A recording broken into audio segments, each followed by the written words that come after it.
In today's show, we're looking at the winners and the losers from the NBA draft and the NBA offseason so far. It's very, very early. We're still going to talk about it. Michael Bolton. Thanks, Josh. It's Michael Bolton here, and it's time for another episode of the Locked On Fantasy Basketball Podcast. Let's get to it. Let's get to it, indeed. You are Locked On Fantasy Basketball, your daily fantasy basketball podcast, part of the Locked On Podcast Network.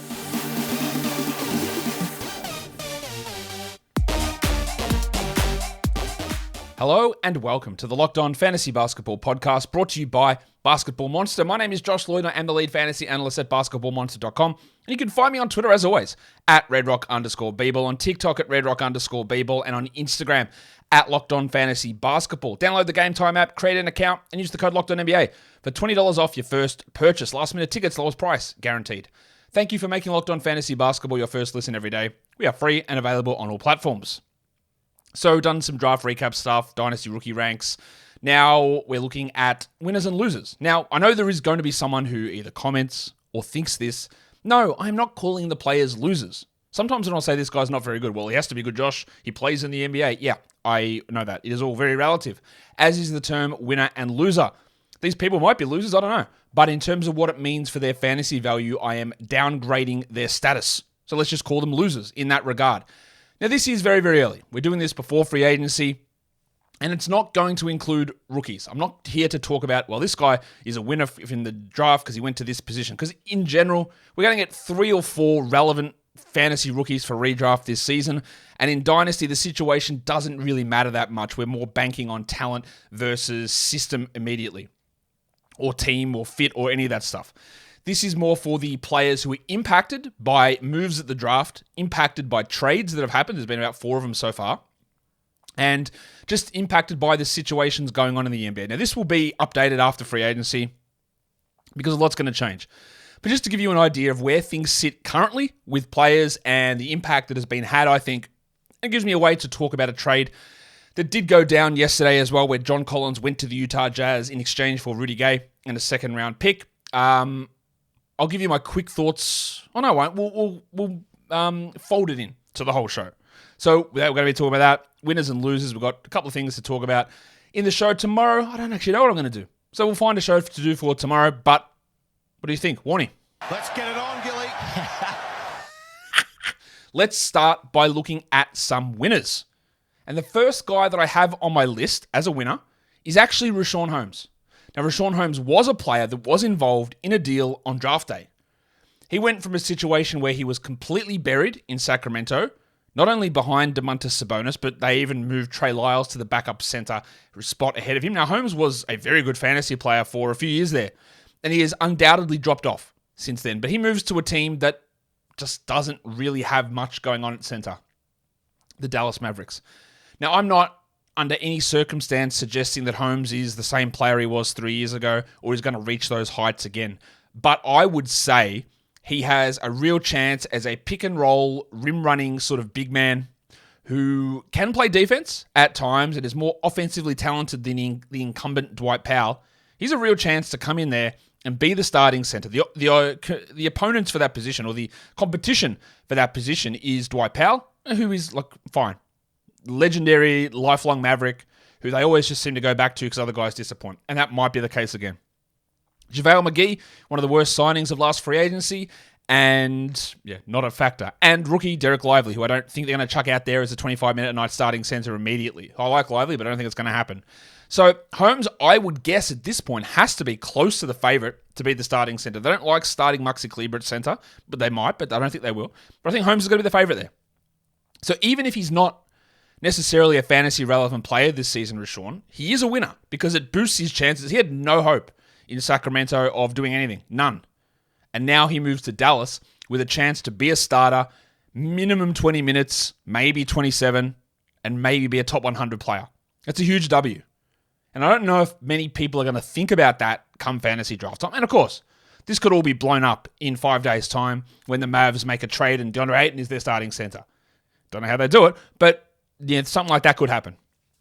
But at this point, with how things sit, Richaun Holmes is a pretty sizable winner, I think, from the transactions that have happened so far. In Atlanta, there are 3 winners. I don't know which one is the biggest winner at this point, but there are 3 winners because John Collins is gone and Rudy Gay came back and Rudy Gay is not a part of it. So I would hope, and I've talked about this, and I talked about this in the Hawks season review show, that, hey, if John Collins gets moved, let's keep an eye on Jalen Johnson because I think he's going to be good. And John Collins is now moved. Now, my worry is that Quinn Snyder will go, okay, we're going to start Saddiq Bey there, which I think is a mistake. I think Bey is bad. I think he is a guy that looks flashy at times because he'll have big scoring games, but overall, the inconsistency, the lack of defense, the lack of shooting is a real problem for me for Saddiq Bey. So he's a winner, still, the depressed penis, but I would be looking at Jalen Johnson. Now, they could be some really interesting things. I don't think the Hawks are finished. I think DeAndre Hunter's a real chance to be moved as well. And if that happens, then all 3 of those Hawks players on this list, Jalen Johnson, AJ Griffin, and Saddiq Bey, all have chances to jump way up. I think they have to look at Griffin as a starter on this team very, very soon. And I think that ideally, I would think that Griffin and Johnson would be their 3 and the 4 starters in future years. But yeah, Bey is a little bit complicating of that situation. But they're all winners because Collins is gone. He's 28 to 30 minutes a night. He's not there anymore. No, I don't think this impacts Onyeka Okongwu and Clint Capella.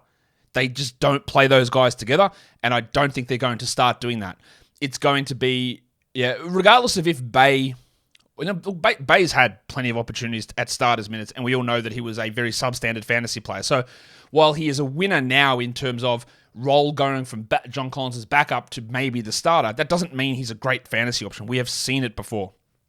But what it does mean is that if someone like AJ Griffin starts at the 3 and Hunter at the 4, or Hunter is dealt and Griffin starts, or even if nothing happens and Collins is just out of the mix, there are more minutes for Griffin, there are more minutes for Bey, there are more minutes for Johnson.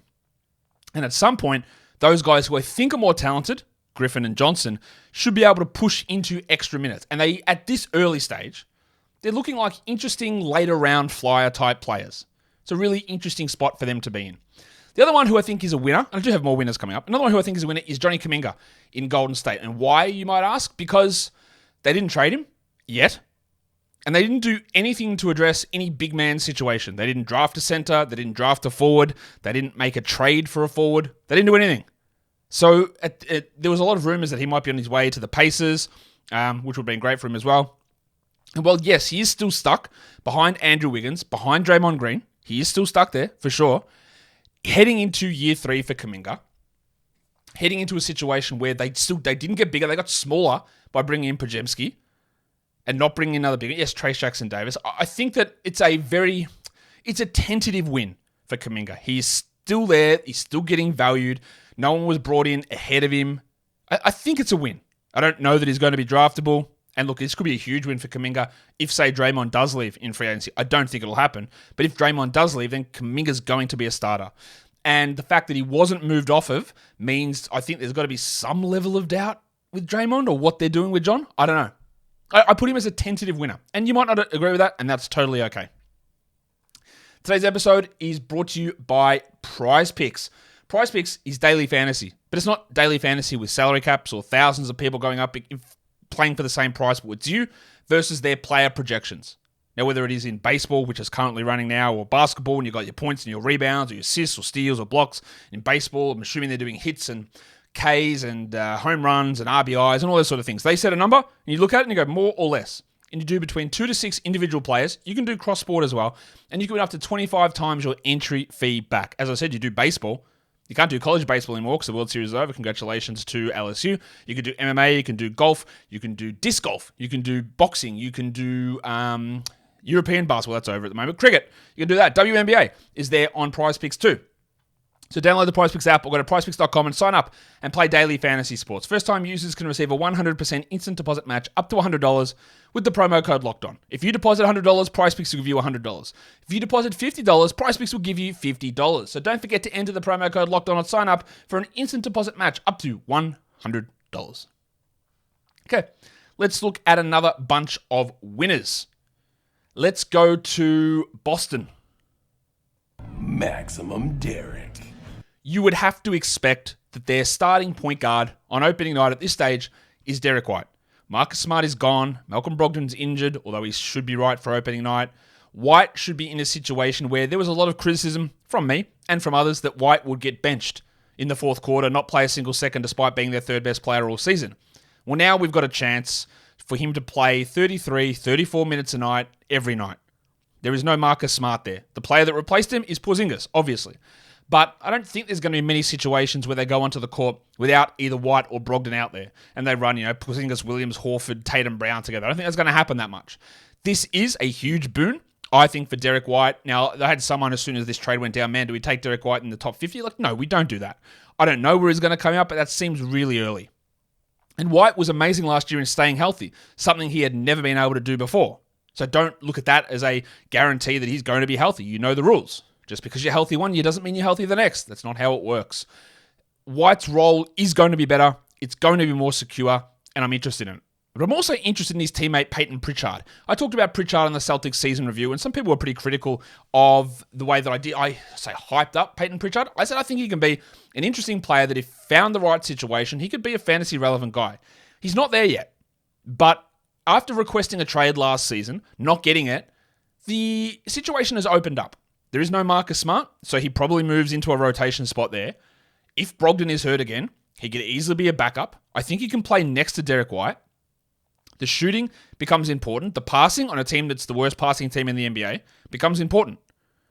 He's at the very least a guy that goes from out of the rotation to being in the rotation. And that's a win. They didn't draft a point guard. They traded back from 25 where Marcus Sasser went and ended up with Jordan Walsh. So I would expect that they are thinking that Pritchard is a part of their nightly rotation. I don't think it's going to make him a standard league player, but we're getting closer to at least sniffing that area. Terry Rozier, I think, is a winner. Tell you why. Because if they drafted Scoot Henderson there, he was out. He was done. He was cooked. He was either getting benched, getting reduced, or getting traded. And that didn't happen. So you would expect opening night, Terry Rozier is the starter for the Charlotte Hornets. Yes, they did draft two guards, Nick Smith and Amari Bailey. Yes, they do have James Bouknight still. But players that are picked in the late 20s, early 40s, and shit lottery picks aren't really a real challenge here for Rozier. So while I don't think Rozier is going to be a long-term standard league guy, I think for this year, with the fact that Miller was drafted and not Scoot, and Rozier will probably still have a higher usage than Miller as a rookie, almost no doubt about that. And he's going to be squeezed, Terry, for sure, because you're probably getting Miles Bridges back and you're getting Brandon Miller there. I think it does help him from where it could have been a bad situation for Rozier, and it turns into a less good situation than last year, but definitely a win than what we thought it could have been. That's why I've included him as a winner. I also think, and I don't, this is not because I like the player necessarily, but I think Isaiah Stewart's a winner. Is that you, Mr. Stewart? Well, who the hell else do you think it'd be? Get in here, you pair of flaming galahs. The Pistons made draft picks. Yep, they did. They picked Asar Thompson, which I do like them taking Asar at that position. I think he's talking to you. But I would have had Asar there to them because, I think he's a good player. But if they had have drafted Jarris Walker or they had have drafted Taylor Hendricks, it would have been terrible news for Isaiah Stewart because long-term, he was not going to be their starting power forward. Now, he still shouldn't be their starting power forward. And maybe they go with Cade, Ivy, Thompson, Bogdanovic, and Stewart comes off the bench, which, until they get rid of Bogdanovic, is actually the best move for this team. But they probably won't do that. And for as misguided as I think Troy Weaver is, nearly all of the time, the fact that they didn't replace Stewart with another forward, there's no power forward there. Fingers crossed, that I don't think they're going to go Wiseman and Duran together, or Bagley and Wiseman, or whatever nonsense combination of shitful centers, Duran not included, that they can put together. I don't think they do that. So I would expect, free agency notwithstanding, that Stewart has withstood one of the challenges, and that was getting a power forward drafted over him. So he is, at this stage, locked in as the power forward. Not locked in. He's placed in as the power forward. Now, you know my usual thing when talking about dynasty or talking about player values. My statement, I don't know how to best qualify this or how we can best frame the term, but it's the are you set test. So you look at Isaiah Stewart and you look at the Pistons and you see him at power forward and you go, all right, we're set at power forward. And the answer, or are we set at power forward? And the answer is like, God, no, absolutely not. So they should always be looking to upgrade it. But the fact that he passed one test there in terms of the draft means that there is some misguided level of hope for Stewart. So he is a winner in that regard, much like Rozier. There was a chance for him to be marginalized, and he wasn't. That makes it a win. We come back next week and they've made a play and they've re-signed Jeremy Grant, then Stewart's done. He's cooked. Or they trade Bojan Bogdanovic and his value rises even further. There's a lot that can still happen. We'll go to all the Wizards because a lot of guys gain value. Tyus Jones, Jordan Poole, Denny Avdia, Daniel Gafford, John Davis, and Corey Kispert. Now, I say all of those names also just to advise you that that's 6 players, I think, if I can count. Yeah. They all can't start. And that doesn't even include Bilal Coulibaly, who is going to be really intriguing to watch at Summer League. So Jordan Poole's value is through the roof. He's going to hurt your field goals a lot, but he's probably going to average... Look, if he averaged 27 with 6 assists, don't be shocked. And his elite free throws makes him awesome.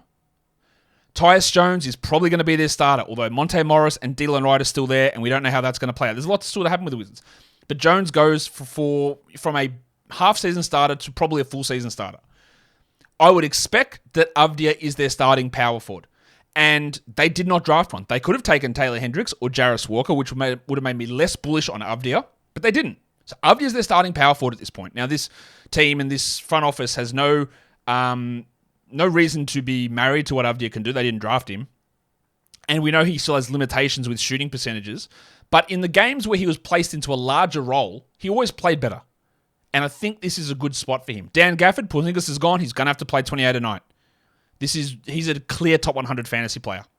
And then there's Johnny Davis and Corey Kispert. I expect that Kispert will start at the 3 between Avdia and Poole, but that is also Coulibaly's position. Davis gets a bump because he was shithouse and out of the rotation, but he's at least a rotation player now. But there's still a lot of things to happen there. And I don't think that Kispert, who probably starts, but usage will be low. And the reason he was able to put up okay numbers at the end of last season was big minutes, huge minutes, and good usage. And those two things won't happen. But there's still a battle there between Davis, Kispert, and Coulibaly as to who grabs that 5th starting spot at the moment for the Washington Wizards. Still a lot to happen there as well. Today's episode is also brought to you by the Game Time app. If you're looking for tickets, you might be looking for tickets to Las Vegas Summer League. And if you are, I'll see you there. I'm there for the first 3 days. So if you do happen to see me there, come and see me. And you might be able to get those tickets straight off the Game Time app. Flash deals, last minute tickets, easy to find and buy tickets for whatever event you are looking for. They push those flash sales and go, oh man, something's happening tonight. What's going on? Should we go to it? Whether it's concerts, theater, musicals, comedy, sporting events, Game Time has everything there for you. You don't even have to plan months in advance. Just look on the app and see what's available and get there right now. They also have their Game Time guarantee, meaning you always get the best price. If you find tickets in the same section and the same row for less, Game Time will credit you 110% of the difference. You get images of your seat before you buy, so you know exactly what to expect when you arrive. Download the Game Time app, create an account, use the code LOCKEDONNBA for $20 off your first purchase. Terms apply. Again, create an account and redeem the code LOCKEDONNBA for $20 off. Download Game Time today. Last minute tickets, lowest price guaranteed. Let's go and talk about some losers. Let's go to Utah. We talked about John Collins heading across to Utah and the impact. I had John Collins on my winner list, and I don't even really think I talked about him that much. That's an L from me. That maybe puts me on the loser list. Let's talk about him now. I think that John Collins moves in there and starts at power forward. No problem at all. I know that people will be like, man, now that means I have to play Lowry at the 3. Yeah, like they did all of last season and all of the year before that. And while I actually still think that Lowry at the 4 is better for the team, that doesn't change what Lowry did last season. It also doesn't, as many people have asked me, I don't think, impact Walker Kessler. I don't think that the impact on Kessler, well, now they've got to give these minutes to Collins and Olynyk, so Kessler's going to get impacted. I think Markkanen and Kessler are really, really safe. And I think what Collins does is he steps in and he plays the 29 minutes, 30 minutes a night that Kelly Olynyk was playing. The loser is Olynyk. He's already on like a partial guaranteed deal. He's an unrestricted free agent. I think he's a pretty good player. And I think in terms of fit, Olynyk makes sense because he can shoot and pass and two things Collins can't do. But Collins does have a really strong ability to be a very good offensive rebounder and generate second chance points that way. And he is overall in a vacuum a better player. Whether he fits better, I don't know. Olynyk was a draftable player last season. That was a W when you picked him late. I just don't think it's going to be the case, and I think he moves into a backup 4, backup 5 role. This also really, really hurts this season impact of Taylor Hendricks. I know there'll be people, like you see Jazz beat reports, nah man, Hendricks is still going to get his minutes. There's only so many minutes he can get. There's only 96 minutes available at the 4 and the 5. And if Collins plays 30 and Kessler plays 30, that gives 36 minutes to split between Olynyk and Hendricks. And that's not even including any minutes that Markkanen plays at the 4. So I don't want to count Hendricks as a loser here because he wouldn't have been draftable most likely anyway in standard leagues. But this obviously hurts a lot more. Now, things are going to change. Maybe Olynyk is moved off, and then that gives Hendricks an ability to play 18 to 20 minutes a night. And initially, I thought that Olynyk would get traded mid-season, and Hendricks would start the last 30 games of the year. Part of the reason why I've got Olynyk's teammates, Taylor Horton-Tucker and Ochai Agbaji, on the loser list is the acquisition of Collins suggests to me and Utah beat writers that they are not tanking. They are saying, all right, we've got our piece here in Markkanen. We've got a very good coach. We've got our defensive anchor. We've got bunches of draft picks coming in. We tried to be bad last year and we were too good and we had to actually just sit blokes down to actually lose some games. I think they're in. I think they are trying to push back for the playoffs this season. The acquisition of Collins, they didn't have to do it. They didn't have to get him. And the only reason you do it, I know it's an asset that you got for nothing, but it makes them better. And making them better, what that also means to me is that the man on the street, Jordan Clarkson, JordanClarkson, he is way more likely to return now. I thought if they were going to tank again, have another development season, that Clarkson wouldn't come back. So the fact that they get John Collins means the chances to me of Clarkson re-signing go up. And that means that no more developmental minutes for Taylor Horton-Tucker.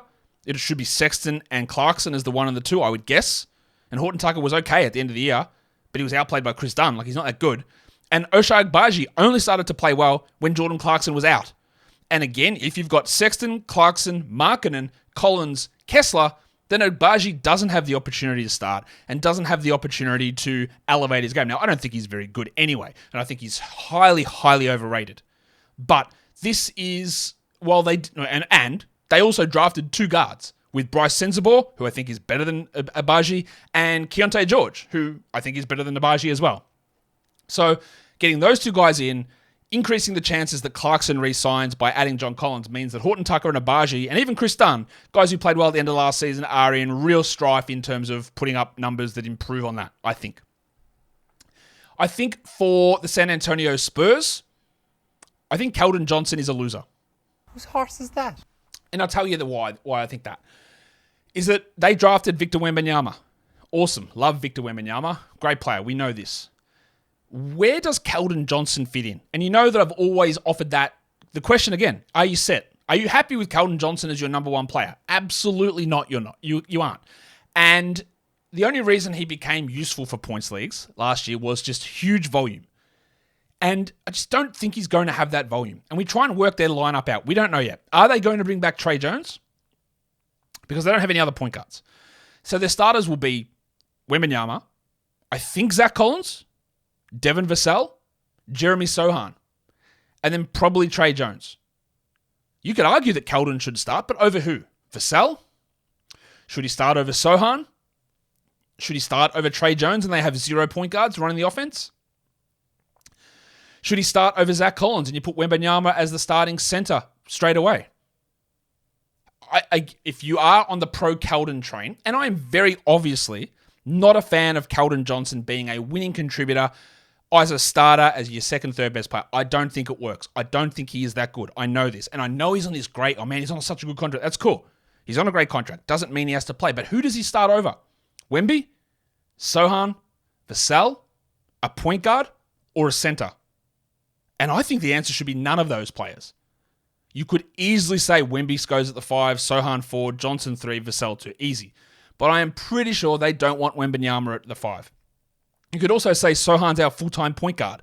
And then we get Keldon, Vassell, Wembanyama, and Collins. That's fine. But honestly, do you think Sohan's a full-time point guard? Not even close. So I don't know where the hell Keldon fits. Maybe it is Sohan that gets benched. Highly doubt it. Maybe it is Vassell that gets benched. Very much doubt it. So somebody is going to lose out somewhere there. It could be Zach Collins, and I think Zach Collins is a little bit of a loser here because while I don't think Wembanyama will start at center, it does impact Collins' rim protection numbers and even just his overall minutes. I don't think he's going to be playing 33 a night. He might play 29 a night because Wembanyama is there. But am I just a Keldon Johnson hater? Probably. But when you sit and look at it, does he start over Sohan? Does he start over Vassell? They're the questions you got to ask, because the other spot is a point guard and the other spot is a center. And I don't think Wembanyama will start at center, and I don't think Sohan will start at point guard. So where does Keldon fit? I don't know. And when you are building your team for the future, I don't think you want to say we are set at the wing with Keldon Johnson. I don't think so. But again, I just don't think he's very good. Simple stuff in terms of how I view it. I think Gordon Hayward's a loser. Not only is Brandon Miller play his position, but Miles Bridges is probably returning as well, and I would be stunned if Hayward is playing starters minutes this season. I think this is all relatively obvious. He was shithouse last season anyway. He's injured, he's older, and now 2 other players come in at his position. Yeah, that's pretty bad. Yeah, now PJ Washington might not return and Bridges plays exclusively at the 4, but Brandon Miller's still there. So while Rozier was a winner because they didn't draft a guard, Hayward's got to be a loser because, Brandon Miller comes in. I don't think we need to debate that one too much. I think Gary Trent's a loser up in Toronto. Now I've just got to remember where my nice Gary sound is. Is it this one? Nice, Gary! It is. Gary Trent opted in to his player option, which usually means, the market doesn't love you. That's usually what it means. Because if you are a good player and you've got a good market out there, you will nearly every time decline that player option and sign for more money and more security. And he didn't. So that's a worry. And the prime penis, the S-tier schlong, the Wizard of Oz himself, Dorothy Legend, Grade A Dick, was drafted. And Grade A Dick is a shooter. And yes, it's good to have 2 shooters, but Gary Trent is just he's undersized, he can't handle, he doesn't rebound, doesn't pass, he gambles a lot. Nick Nurse isn't there, so we'll see what that means for his system. I think it's bad news that they draft another shooter, and it's bad news for his overall value that he had to opt into his contract. And while Dick may not start over Trent this season, there's still a lot of question marks with this team. Do they make Scotty Barnes their full-time point guard and Trent starts there? Like, we saw what happened when Trent was moved to the bench last season. He lost all value. I'm not expecting Dick to start over Trent necessarily, but it's another player. And part of the appeal was Trent was like, who else is shooting on this team? That was part of the appeal of him. And now we do have someone else who can shoot, which I think reduces his value. Dwight Powell, well, I talked about him already with Richaun Holmes. Dwight Powell is just hopefully not going to be a starter. Easy. Chris Duarte and Aaron Nesmith. Chris Duarte, they drafted his replacement, I guess, in Ben Shepherd. And Aaron Nesmith was getting a ton of minutes playing the 4, and that's all going to go to Jarris Walker. Duarte was a guy that you know that I'm going to say famously because I'm not famous, but I'm very much down on him as a player, as a prospect, as a draft pick. I think it was a waste, and so far I think that has played out.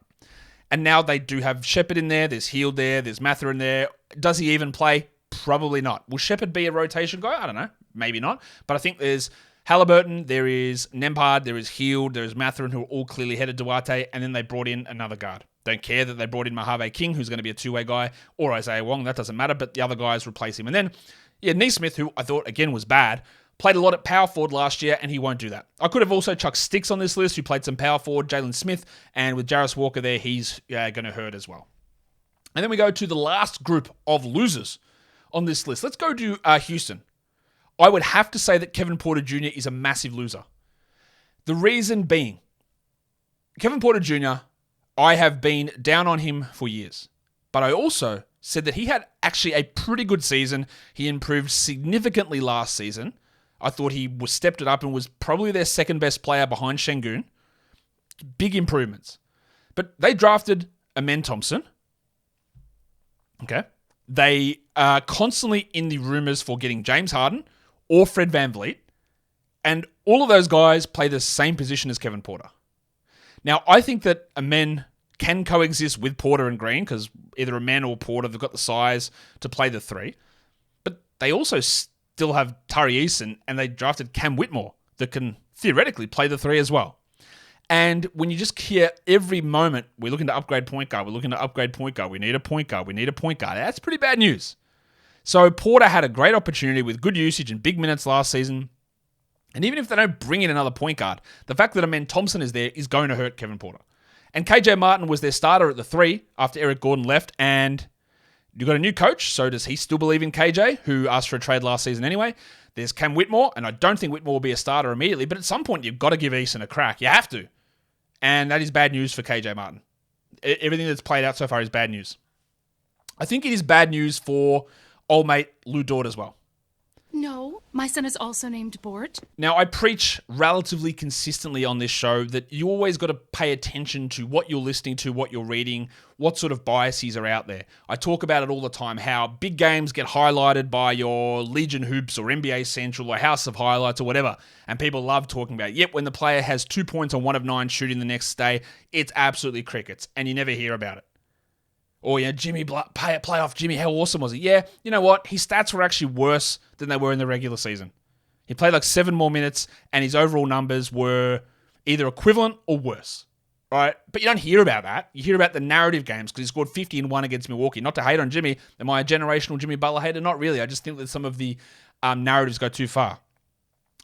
Where I'm trying to drive all of this is that it happens a bit with Lou Dort, but also check the source with me telling you that Lou Dort is a loser, because I don't think Lou Dort is a starting caliber NBA player. He's the worst finisher at the rim in the entire NBA. He's overrated defensively, very good, but overrated. People act like he's the best defender in the NBA, and I don't think he is. He is Midwest Dylan Brooks. He takes too many shots that he shouldn't. He can't finish. He can't shoot. He can't pass. And now this team has Shai Gilgeous-Alexander. Check. They have Josh Giddey. They have the Bronco, Jalen Williams. Broncos country. Let's ride. They have Chet Holmgren. So while Lou Dort might be a starter, they also now have Kason Wallace.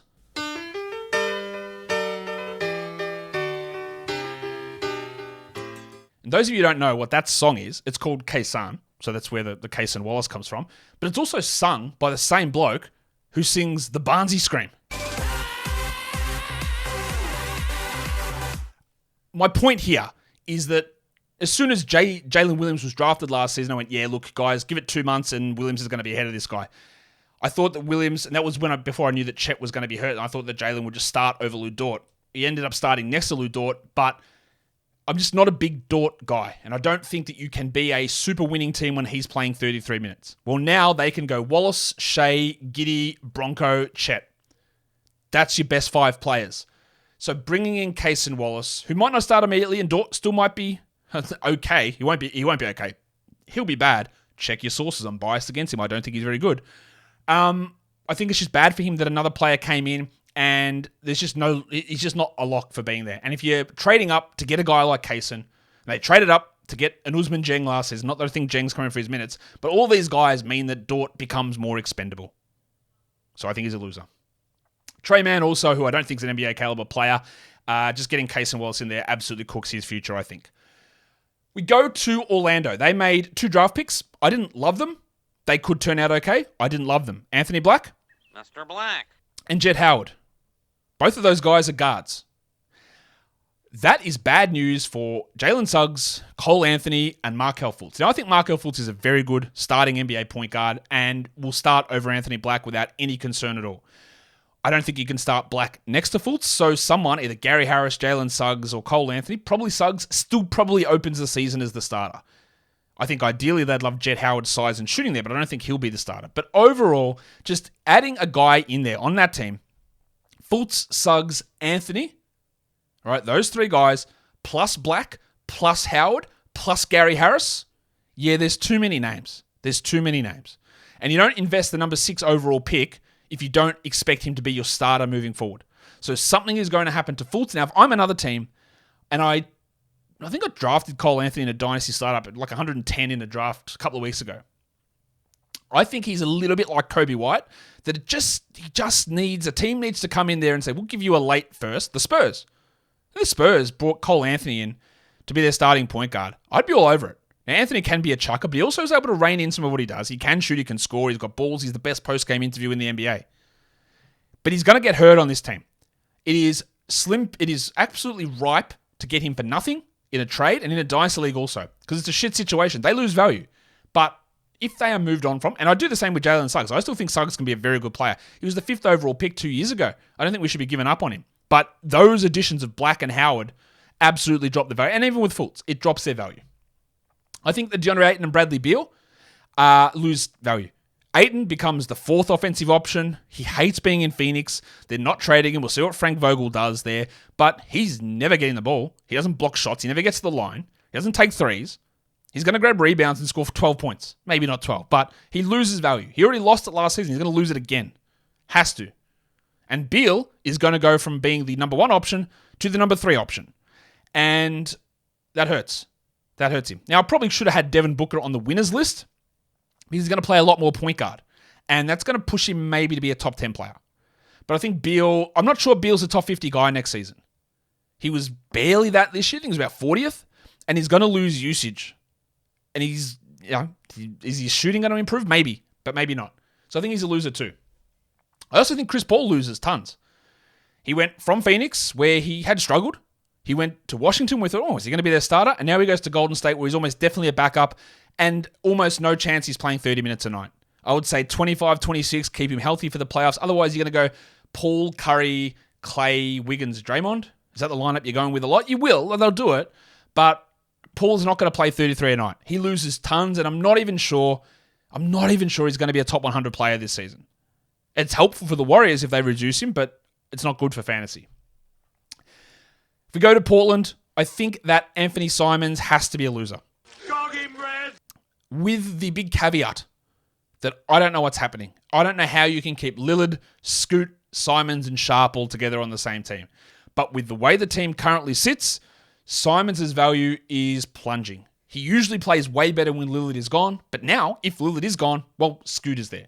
And Sharp should be replacing Simons at some point in the future. I guess they could play together. But Simons has put up some okay numbers on some very bad teams in the last couple of years. I just don't think he's necessarily this great long-term prospect. And now there's a gigantic crunch going on in terms of minutes there in the backcourt. Lots can still happen. But what if Lillard is traded to Miami and the guy that comes back is Tyler Hero? Well, that doesn't actually change your crunch of roster spots, and Hero would play over Simons. So it's really, I think drafting Scoot there, while 100% the best decision for the franchise, it's terrible for Simons as it is. Now, if he was able to go to another team, value can rise back up. But at the way things stand, it's bad. And the other one is the painter Matisse Thybulle, who was starting, playing 30 minutes a night most nights after he came across in the trade. It was a complete junk time situation, but I don't think he's going to be that guy this year. They might look to bring someone else in. Chris Murray could come for his spot. Jeremy Grant might play the 3 or the 4, depending on what other guys they get in free agency. They might play Lillard, Simon, Sharp, or Scoot, Simon, Sharp as the 1, 2, 3. There is zero way that I can see Thybulle being a 30-minute-a-night player on this. And he's still a restricted free agent. Does he even come back or not? I just don't think, again, you look at the team and they go, we didn't go, we set it with Matisse Thybulle. There's so many other ways that he can be replaced there. So that is how I see winners and losers from the NBA draft and the transactions that have happened. A big reminder that so much can change. I just think it's an idea to get a lay of the land of how things have gone down so far and how we're viewing them and my thoughts. And take my thoughts with a large grain of salt, but understand where the reasoning comes from and why I see things the way I see them. That is all, and I will always preach it. You never just listen to what I say blindly. Understand why I said something. If you're going to disagree with it, have an idea why you're disagreeing or how you see things playing out, and that is totally okay, because I'm going to be wrong lots of times. I'm going to be right as well, but I'm going to be wrong. And so are you. And thinking about why and how and where the perspectives come from is very, very important. Like, do I love giving Derek White a Dutch rudder? Absolutely. So I'm always going to be a little bit higher on him. But then at times I can be lower on him because then I try to pull back on that. There's a whole bunch of stuff that goes into it. Anyway, I think you know what I'm talking about. Follow this podcast, Apple Podcasts, Google Podcasts, Stitcher, Spotify, and on the Odyssey app. If you're on YouTube, thumb it up, leave your comments down below. Hey, and if you've got an idea for a show tomorrow, drop it in the comments here on YouTube too, or tweet it at me. Guys, we are done here. Thank you so much for listening, everyone.